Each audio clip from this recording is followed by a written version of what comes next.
right, so we're going to use indefinite integrals and the substitution method. So we're going to talk a lot about u substitution.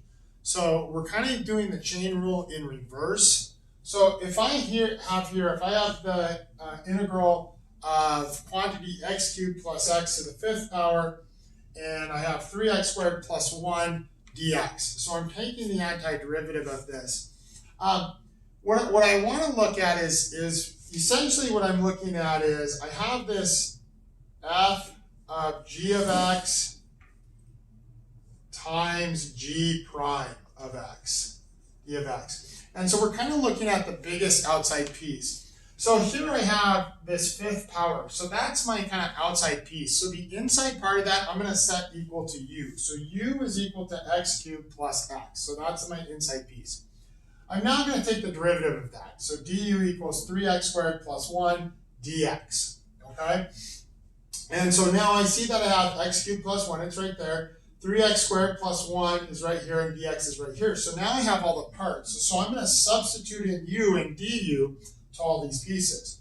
So that's going to give me the integral of u to the 5th du. Well, this one is pretty straightforward. I'm taking the antiderivative. We're going to add 1 to the power and divide by that new power. So now I have u to the 6th over 6 plus a constant. Now, once I get here, I'm just going to substitute back in for my u. My u is x cubed plus x, so I'm going to substitute in x cubed plus x all over 6 plus c.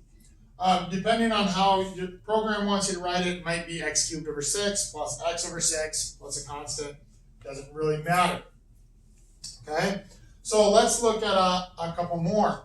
So here I have secant squared. Okay. So secant squared of 5x plus 1 times 5 dx. So the 5x plus 1 is my inside piece. So it's my function inside of a function. So I'm going to set u equal to this. So u equals 5x, du equals 5 dx. Now I have both of these pieces here. So I'm going to substitute in here for u, and I'm going to substitute this for du. So this becomes the integral of secant squared u du. Well, the antiderivative of secant squared is tangent, so I have tangent u plus a constant.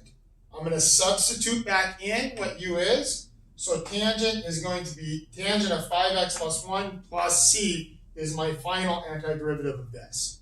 Okay? Now the last one takes place is what happens when I have a u and I have the derivative of that u, but it doesn't match up. So here's my function. So I have the integral of x squared times e to the x cubed of dx. Well, I know the antiderivative of e dx is e dx. So I want this to be, I'm going to set u to be x cubed. So when I take the derivative of this, I get 3x squared dx. Now, I don't have a 3x squared dx. I have x squared dx. So I have to get this to be x squared dx. So I have to get rid of this 3. So I'm going to divide everything by 3. So I have 1/3 du equals x squared dx. Now I'm going to substitute back in.